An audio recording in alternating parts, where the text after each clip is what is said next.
Hey, Dave Melinda here, Positive Polarity Podcast. Hope things are going awesome for you. I have this great rhetorical question today to start with. And finally, for once, I can ask a question that I have had some experience in, but not nearly as much as our guests. So I'm going to ask the question of what do we fear more than death? And it's like, oh my gosh, what does that have to do with today's podcast? And I found out that roughly 75% of people would rather be in the casket at the funeral than speak at the eulogy. And so we're going to talk about communication specifically around speaking, whether it's in a group, whether it's to a team. We're going to unpack some of that today. I'm honored to be hanging out with Robert Kennedy III. How are you today? I'm fantastic, man. Do me a favor. Do me a Uh-oh. favor. I'm a speaker and I like to enter a room a certain way. So if you could do me a favor and just say, ladies and gentlemen, introducing Robert Kennedy III. Go ahead. Oh my gosh. Ladies and gentlemen, introducing Robert Kennedy III. There you go. You can't see it you missed it if you caught this on podcast and you didn't catch it on YouTube, you just missed some dance moves. So yeah, there we go. Holy cow. Don't quit your day job though, I'm gonna say, okay? Because listen, that's why I'm a speaker, man. Exactly. Yeah. Well, you've done a ton. Yep, you've done a ton. Right now, you're president of Kinetic Communications. So tell us what is going on over at Kinetic Communications. Yeah, well, Kinetic Communications, I mean, let's start with the name for a second there. I used to be a science teacher back in a former life. And so in the physics world, there is kinetic and potential energy and kinetic energy. And kinetic energy is the energy of movement. And my last name is Kennedy. So we combine kinetic and Kennedy into kinetic. And so Kinetic Communications, what we do is we help people create messages that move. Awesome. So how do I quantify that, or what's another way to say that we help small business owners, we help business leaders figure out how to create greater visibility, connect with people, and ultimately move them to action through the messages that they share. And that's fantastic. And I want to point out right out front before someone goes, I'm never going to be a public speaker, so I'm going to check out. I think what Robert just said is your message, needs to move people. It might be in a sales presentation. It might be in a, setting of your office. It might be a team situation. So it doesn't have to be grand, speaking in front of thousands of people. I got to ask though, Robert, how in the world did you come into this from being a science teacher? Because I remember my science teacher and they did not seem as cool as you. So what the heck happened? Man, it's been this long organic journey. There wasn't like one thing that kind of led to the next. I mean, sure. And I was the science teacher that was the other teachers closed their doors because I was loud in the hallways all the time. I had kids running up and down the halls. They were racing each other. That's how we learned about velocity and speed, man. You got to move them, right? Sure. And so I like to be active. So my years as a science teacher kind of transitioned when in about 2008, I was a biology professor, actually. I was a faculty for an online university. And about 10 days after moving my family about 500 miles from Massachusetts to Maryland, about 10 days after that, I lost my job. And so I had to figure out how to provide. I had to figure out how to contribute to my family. And I was applying for jobs, nothing was happening. And so I ultimately decided that I was going to start a business or start contracting in the instructional design space. And so I started building courses for colleges and for businesses. And after a little bit, started doing that as a business. And after a while, people started to say, hey, can you not just build stuff for us? Can you teach us how to do it? So I started to train, and that training developed into leadership training, and that ended up being communication training. So it's been this fantastical journey, man. Wow, that's awesome. And I love that story when people, because sometimes people, jump from corporate America to entrepreneurship, business ownership, whatever you want to call it, overnight. And sometimes it's gradual. So neither one is right or wrong. Which one were you on that path of, Robert? Were you more like, oh my gosh, I woke up and I know I have to do this? Or was it kind of a gradual thing for you? It, I think it was a little bit of both with a push. I mean, so Okay, when I was teaching, I actually started two businesses while I was teaching, because you have the safety net of the paycheck, right? sure. And so I Yep, was able to play around with a couple of other businesses. I started a music promotion online business, and then I started a web development company. And so those were my first two businesses while I was teaching. But this third business that I started was out of necessity. I got pushed out of the nest, right? The eagle pushes the baby out of the nest to try to sure. teach them to fly. And so I got pushed out of the nest, and I was not getting any job offers. I wasn't getting any interviews. And again, I had to contribute to my family. So I started contracting.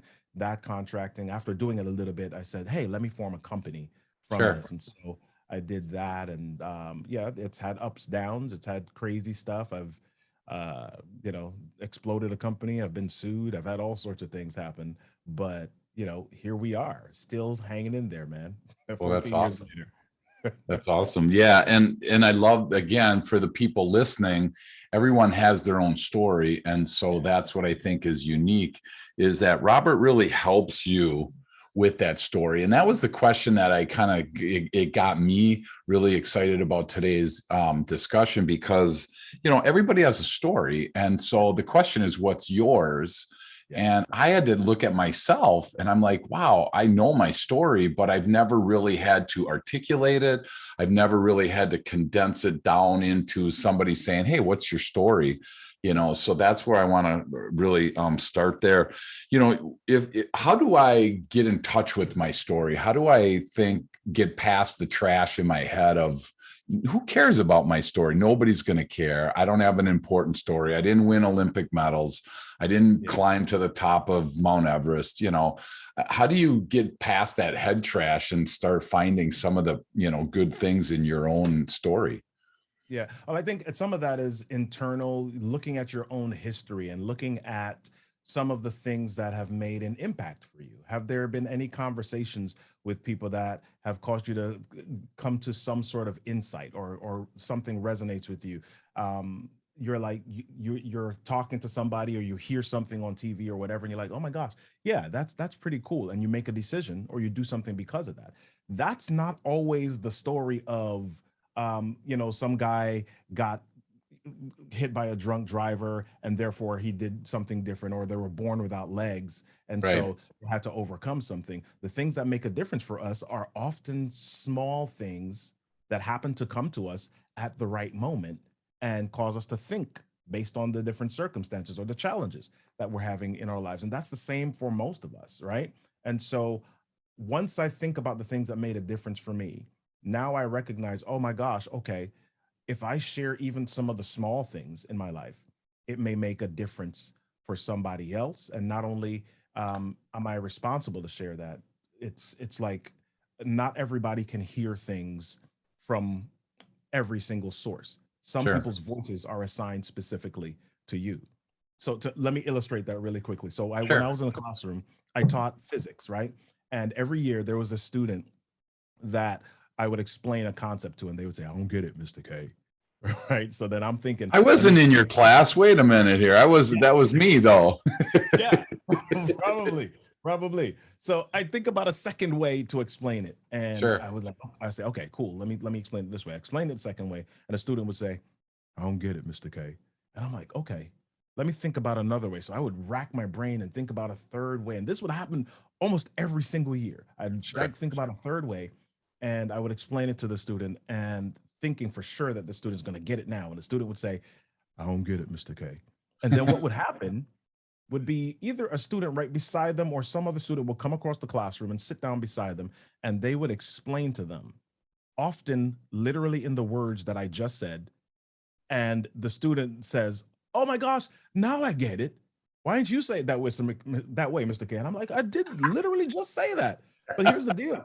sometimes it's not so much the information that you're sharing, Sure. it's that your voice is on frequency with somebody else. They're only able to hear specific things just from you, right? And we've all had that happen. Parents have it happen with their kids. They're like, listen, I told my kid this. No, auntie and uncle or some other mentor said it and it made sense. But the parents, oh, the parents are idiots.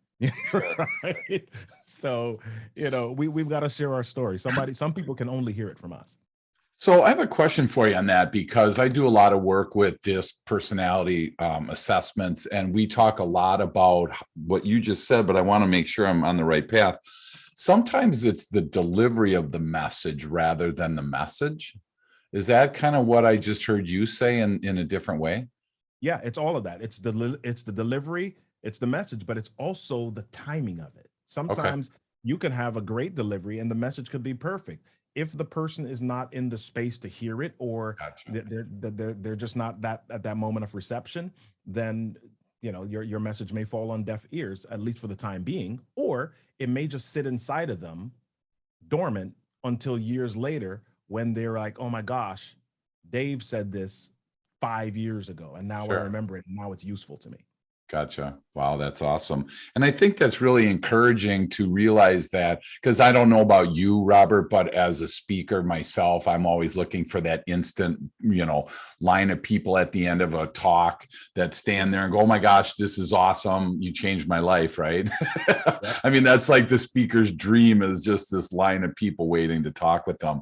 But the reality is like you just said, whether you're in that space or you're in a team space, a spouse space, whatever, is that the timing is critical in this, and it may not happen right at that spot. And so, Yeah. I think that that's really a cool way to look at it, that you don't necessarily have to do something right at that spot. I mean, interestingly enough, I think, from a biblical standpoint, God said that his word wouldn't return unto him void. So Sure. there's always like action, right? So I love the fact that, it may not happen today, but sometime in the future. So thank you for sharing that, because I think that that's really important for Yeah. people listening to be able to hear. Excellent. Awesome. So I'm curious about the message that moves. So let's say I want to talk to the entrepreneur here that's listening right now, may have 10 or 20 people on their team, and they, let's say, Robert, that they meet every week and they just kind of go through a rote, list of things on the list, and okay, how are sales, how are expenses, blah, blah, blah. Then it's very either mechanical, non-emotional, whatever. How do you change that? How do you get that message to move people? What are some tips that you found that you can share with us today? Yeah. Well, the biggest thing is really understanding that the core of movement or message movement is understanding and connecting with the audience.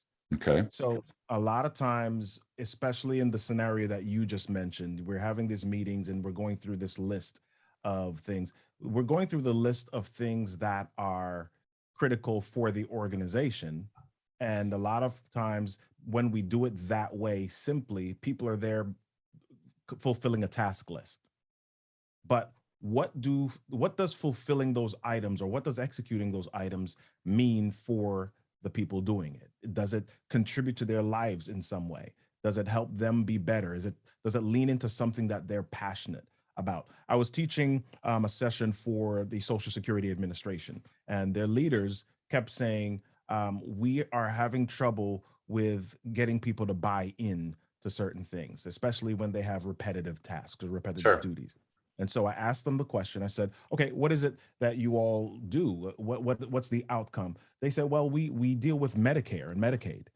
I said, "Okay, well, who is the typical person who gets Medicare?" They said, "Well, usually people 60, 65, 70." Okay, so who are these people 65 and 70, and how do they relate to the people that are in your office? Well, usually it's like, somebody's mom, right?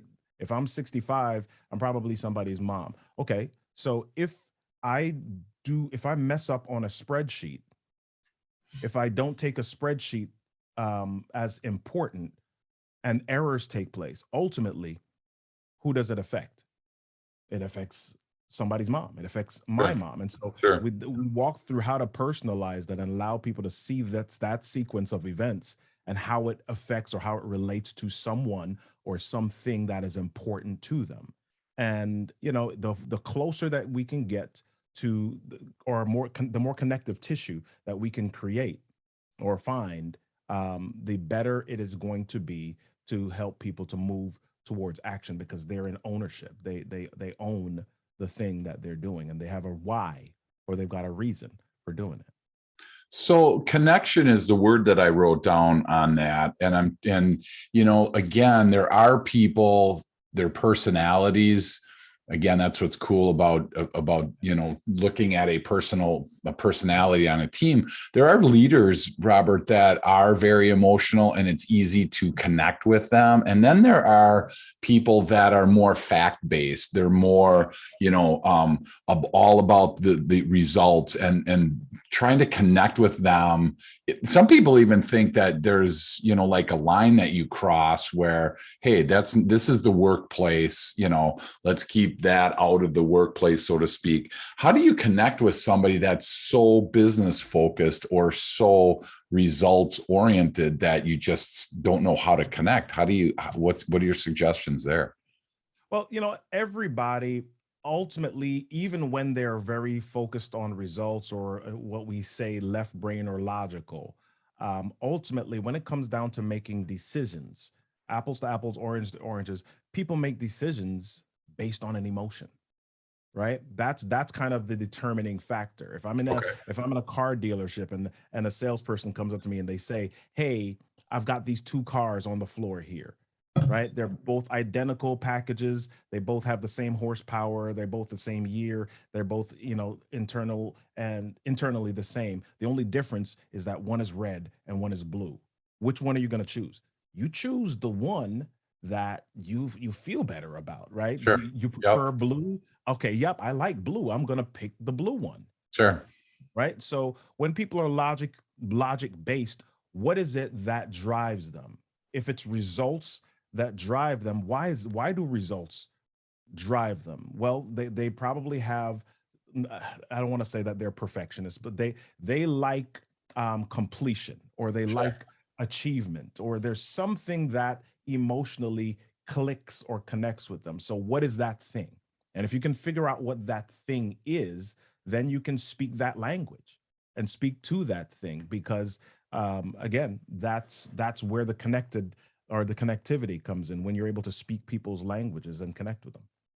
So if we broaden that out and think about that connectivity with an audience, let's say there's 10 or 20 people on my team, or again, I'm speaking to hundreds, whatever. What's the Mhm. easiest way to get their attention? What's the easiest way to make that connection Yeah. in that situation? Well, here's this thing that I call a cheat code, right? Oh, we Um, love it. Yeah, a lot of speakers get on stage, or let's not even use speakers. Let's just use people in corporate. Let's just use people in organizations. And they start out their presentations the same way. Morning, everybody. My name's Robert Kennedy. My name's Dave. I'm from this department. And today we're going to talk about this. Not interesting. Everybody's kind of like clicking phones and, swiping right and left, Yep. right? At that point. What's an easy way to get everybody's attention? Ask a question, right? So our brains work in a certain way. The scientists refer to this as instinctive elaboration. When you ask a question, people's brains can't help but answer it, or seek a response. Our brains are literally like flipping through the Rolodex to find out, have I experienced this? Do I want to experience this? Do I not want to experience this? And so let me clarify further. It's not just asking a question, it's asking a good question. All right. It's asking an open question that can allow people to figure out whether or not it's something that they relate to. Okay. Right. And that's what I say is one of the quickest ways to separate or to engage people. Some speakers or presenters ask a question and then they may ask for a physical response after that. Raise your hand if blah, blah, blah, blah, if this has Sure. happened. Or Gotcha. imagine if this, how would you respond? If you were to respond this way, raise your hand. Would prefer to respond this way, blink your eyes 3 times, whatever it is. Sure. Okay. Well, so I have a technical question on my end because, like my podcast, every week I start with, my name Mhm. and the podcast, and then I ask the question. Would Yep. it be more engaging to flip that around? Yeah. Well, so when you start with the question, it immediately allows the person to go into their mind. Okay. It immediately creates a video or an image, and they're literally creating connection with you because you've created interactivity and engagement immediately. Right. Gotcha. And so then, I mean, they know certain things, they know identifying information already. Um, so yeah, my goal is to engage with them and cause their mind to do internal work as early as possible, because the more that I do that, the more that I can help them to figure out experiences or figure out what they relate to and what they don't, or recreate images and videos in their brains. The quicker I can do that, the more that they give me permission, attention. Gotcha. So even in a simple meet, so if everyone knows you, if you're part of a team Mhm. and you're going to do, the weekly briefing, whatever that looks like, are we trying to do something different each week, you think, or each time we meet? Is that Uh, ideal? well, that's helpful. Variety is helpful, but Okay. even if you use the same technique of asking a question, asking a different question or different types of questions each time is going to be helpful. Because if you remember what I said that the mind can't help but respond, right? It's not even something that we can turn on or off. Our minds just can't help. So we literally have to work harder to not answer the question or to push the question somewhere else than just to kind of walk through and respond verbally to it, right? Gotcha. Our minds can't help it. So we're asking a question. You're literally like hijacking somebody's brain. Wow. Okay. In a good way. Yeah. Yes. Well, I mean, and it doesn't always have to be a question. So, for Yeah. example, my mom used to watch this show when I was a kid, Golden Girls. I don't know if you remember that show. Yep. The oldest lady, Sophia, would tell stories every episode or every couple of episodes, and she Right. started it out the same way all the time. In Sicily. Sicily, 1943. So what was she doing? She was giving your brain a command. Okay, listen, I'm about to create a picture for you. I'm about to create a scenario for you. Go there. Where was it? Sicily. Okay, cool. When? 1942. Okay, cool. Right. So your mind is already starting to create maybe you've got mountains in your mind. Maybe you've got, restaurants and brick streets or whatever it is in Sure. your mind. But she was doing something to immediately engage and attach your mind to a visual connector. Wow, that's good. That's really powerful. And so that I think that's good it challenges the speaker, presenter, whatever, facilitator to actually create some open-ended questions to Yep. create a setting of learning rather than putting all the responsibility on the listener. Yeah. Because if we just start blurting out information, we're going to, sales last month were X, I mean, I think that if we start there rather than, trying to lead in with a question, I think that that's awesome. If somebody's listening and they are deathly afraid of public speaking, what are some things that you've learned to help them deal with it, help them understand it? What have you learned in your career? Yeah. So there are a lot of different pieces to that. So the first thing that I'll say when somebody comes to me for public speaking advice or public speaking coaching, and their question is, Robert, how do I get over or get rid of my nervousness? I respond and I say that our job isn't to get rid of the butterflies; it's to help them fly in formation. Right. So you've got energy that is inside of you, and Sure. I'm going back to my science background again. Physiologically, the same hormones that appear when you are scared of something are involved when you're also excited about something. So mentally, we decide what to do when those hormones start rolling through our bloodstream, right? So I've got to reframe that nervousness as excitement. How do I do that personally? Well, I start changing my physiology as well. So one of the things I do is I breathe. I may just take several deep breaths, right, to slow Mhm. things down for me. But one of the other things that I do is if I'm getting ready to speak and I'm like backstage, or I don't have to be backstage, I may be out in the hall or whatever. I do things with my energy. I start to literally shadow box, right? I do things that engage that energy that's already naturally inside of me, Okay. right? Tony Robbins talks about this when before he goes out on stage. He usually has a little trampoline backstage and he jumps up and down on the trampoline because that physic changes the energy, or it directs the energy that he already has inside of him. And so now he's taking this energy and saying, wait a minute, that's not nervousness, I'm about to super serve these people, let's amp this up several Sure. levels, right? He takes that, he jumps, and he comes out on stage, the music is pumping, and he's ready to rock with the crowd, and they're loving that, right? So we can do some of the same things even in an office meeting setting. For sure. Yeah. So if you see somebody in your office on the trampoline, don't bust them Yeah, up. Just absolutely. let them go. Right. Oh, Just that's getting ready for the awesome. meeting. Just getting ready for the meeting. Yeah, exactly. Yep. It's going to be a minute or two. He's not done yet. So, but Yep. where does confidence come into this, Robert? Because I know that for myself, I'm way more confident when I've spoke on this topic multiple times before, rather than it being a new topic that I'm just, kind of working my way through. Yeah. So how can we build confidence in whether it's, again, a topic we have to speak on that we haven't before, or it's that regular discussion that we have with somebody in the office? How does confidence help us there? Wow, you just answered some of that already, Dave, because you talked about repeating versus brand new. A lot of people think confidence is this thing that you switch on and off. Some people are just confident and some people are not. Well, my Sure. definition of confidence is repetition with the expectation of success, right? And so the more that I do something, the more that I become confident at it, right? My daughter, several years ago, she's 18 right now. A couple of years ago, she was learning to drive. And so when we started teaching her to drive, she gets in the car. She's like, okay, I've got to adjust the left mirror. I've got to adjust the right mirror. I've got to adjust the middle. And then I have to look in the back. And then I've got to put the car in reverse and then look at the camera and then look in these. And she's literally processing all of these steps as she's driving. And she's starting to do it. Now, my daughter, she hops in the car and she like bat out of hell down the cul-de-sac.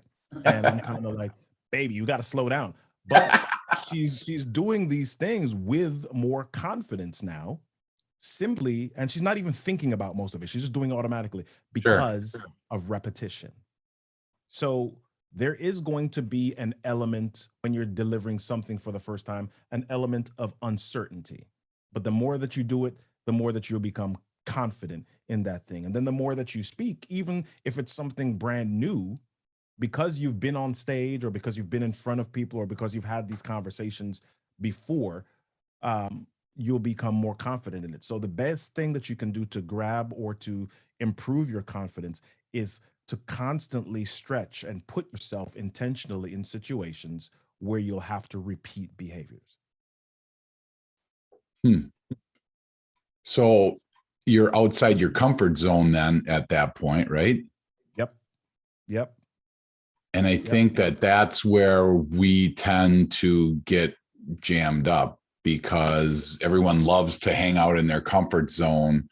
And there's that fear zone that's in between the comfort zone and the growth zone. And so we start justifying, making excuses, Yep. blaming others, whatever that is. So, I'm assuming you then help people kind of push through that fear Yep. zone so that they can work that. Any tips that you have when somebody's like, I just can't do it, I'll never do it, I don't want to do it? Or are there just certain people that will never be successful speaking in public, I guess is the question. It really, it comes down to focus. I mean, what are you focused on? Some people are focused on, oh my gosh, I'm a rambler, and so I'm never going to get my point across. And so one of the things that I help some people with is, okay, let's get rid of the rambling. Let's create a structure. Let's create a framework that you can use, that you can focus on, so that you can make it through this journey. right? Sure. And so that's one thing. Using frameworks is big for me because it really helps you to identify where you're headed and the waypoints or the benchmarks as you or the milestones as you get to that destination in your journey. I mean, several years ago, more than several, maybe 20 years ago, Jimmy Johnson was in the locker room with Dallas Cowboys, and he was trying to motivate them. And what he said to them, he put this 2x4 on the floor in the locker room, and he said, "Would anybody is anybody willing to walk across this 2x4?"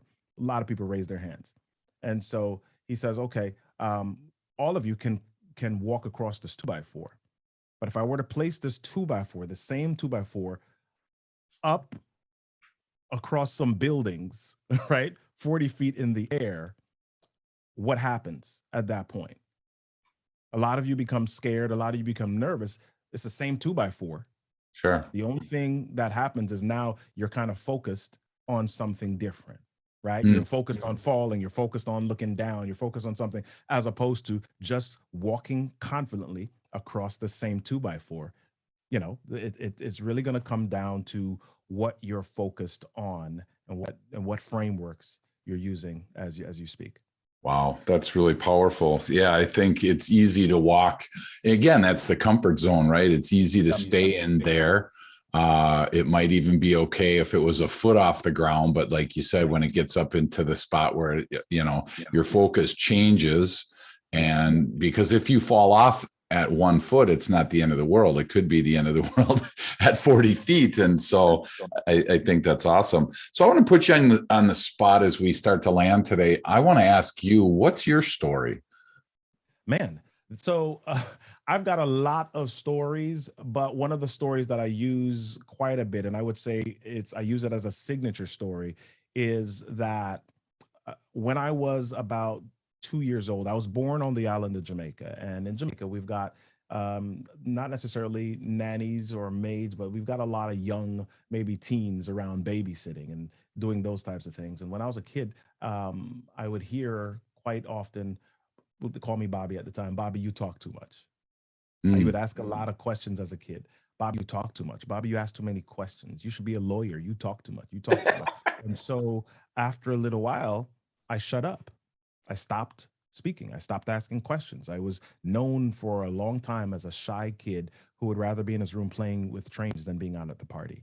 I didn't want sure. to talk, right? And so I didn't talk for a long time. I had a few friends that I would hang with, but general talking, asking questions, I didn't do that for a very long time.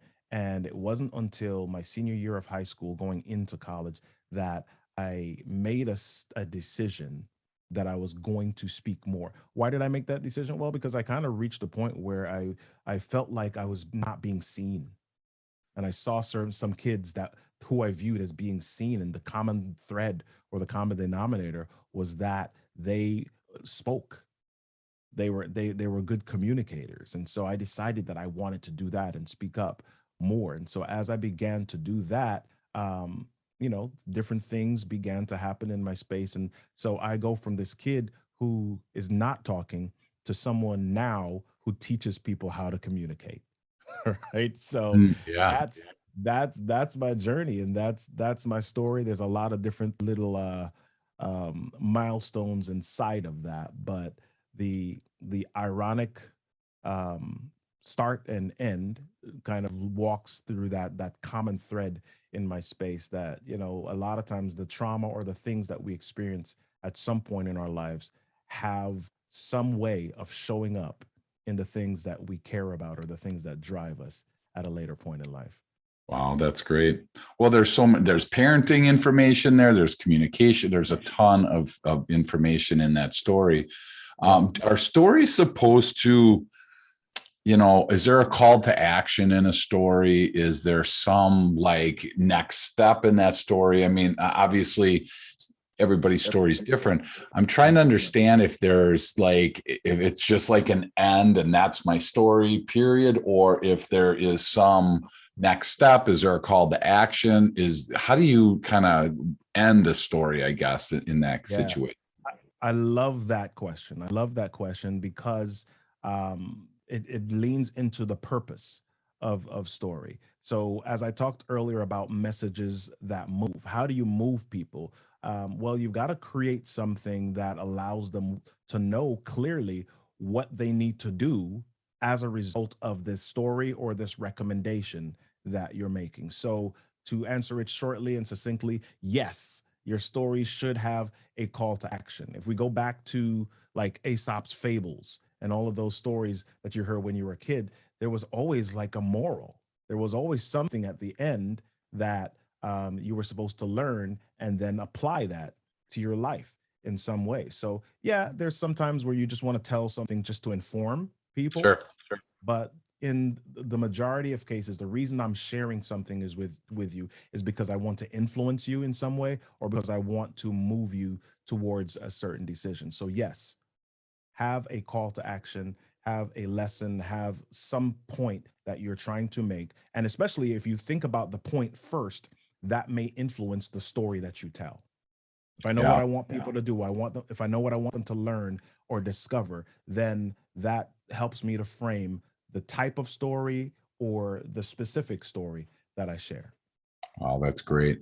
I remember a story that for myself that I was at an event and it was early in my career and I didn't understand at the time the power of humor and the power of sarcasm. And I was actually talking with somebody and we were talking and there was, I said something that actually made another human being cry.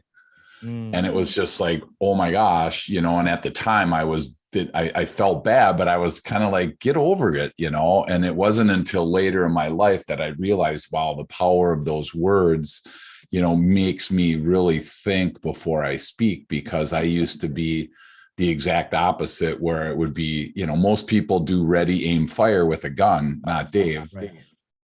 He just shoots, he fires, and then if he has time, he gets ready and he might aim a little bit. And so I've been learning to, really slow that down and make sure that these words that are about to come out of my mind or out of my mind and out of my mouth are really useful and positive. And so that's a story that I use a lot because it really shows me the importance of those words.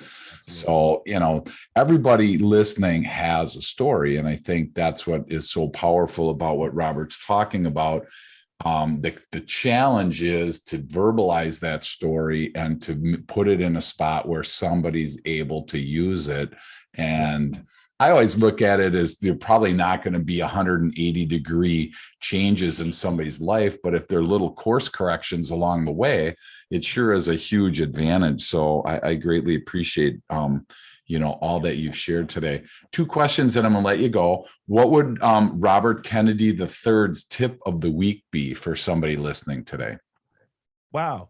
I would say develop a story vault. A lot of times, the challenge that we have is choosing a story that works in a specific situation. And the reason we can't choose it is because we haven't really created a bank from which to pull, although we have all of these stories. So there's a great book by Matthew Dix called Story Worthy. And I would grab that book and check out how he goes through how you can create a story vault, which he does at the beginning and at the end of every single day. So yeah, that's one big tip that I would share. Awesome. And you're a best-selling author. Are any of your books around storytelling? Not yet. I'm in the process of working on one. The last book was called Find Your Voice: 28 Secrets to Help You to Inspire You to Speak Up. So that's more about finding out who you are, sharing your voice and speaking up. But we are in the process of developing some stuff around storytelling specifically Awesome. for business leaders. Yeah. Well, go ahead and rattle off those 28 for me, will you? Sorry, I just had to say it. I was like, 28, man, that's a ton. Yeah. So Yeah. that's awesome. Cool. And last question is, what is one thing that most people listening wouldn't know about you that you feel comfortable sharing today? Man, what is one thing that people wouldn't know about me? Most people listening wouldn't know that I'm a PK. I'm a pastor's kid. I'm a preacher's kid. I'm the son of a preacher man. Um, yeah, my And you're a dad's singer and a dancer, so they didn't probably know that about yeah, you. all that. That's part of what happens when you're a preacher's kid. You got to do some stuff in church. Absolutely. Absolutely. Wow, that's so cool. So again, for people listening today, just want to encourage you, rather than jump into your next task, rather than put your next podcast in, just take a minute and just kind of reflect on what Robert said today. There's some really powerful stuff here. And, whether it's talking about your story, whether it's trying to connect with somebody, whatever it is that he talked about today that is resonating with you, I just want you to, write it down. I just want you to do something with it so that we don't just, again, say, oh, great stuff and move on to the next thing, because there might be something here that is a positive change in your life. There might be something here that helps your career. Maybe there's somebody that needs to hear this that I don't know where you're at in your life, but I just want to encourage you to do something with this. And Robert, if somebody's like, oh my gosh, I got to talk to Robert, what's the best way for people to reach out and connect with you? Search Robert Kennedy 3 on any social media platform. LinkedIn is the place that you can get in touch with me quite often, quite easily. So yeah, Robert Kennedy, the number 3. My website is robertkennedy3.com. And yeah, let's connect. Cool. Is there going to be, or is there a Robert Kennedy 4? There actually already is. He's 16. Awesome. And does he do the 4? You do the 3? I mean, is that you guys call him 3 and 4, or how does that work? Well, no, we actually don't even call him 3 and 4. He's we call him Z, actually, because just like a crazy birth nickname. But yeah, so yeah, we're trying to brainwash him into continuing the dynasty. You better have a boy, otherwise there's going to be some Roberta number 4 out there, number 5. So awesome. Yeah. Well, thank you so much, Robert, for unpacking this with us today. It's always great to talk about communication. It's always great to talk about everybody's individual story. So if you need to learn more about Robert Kennedy, the number 3.com, his books are on sale there. You can connect with him there or on LinkedIn. And again, just do something with what you learned today. And again, Robert, I appreciate you hanging out with us today. Thanks, Dave. I appreciate you, buddy.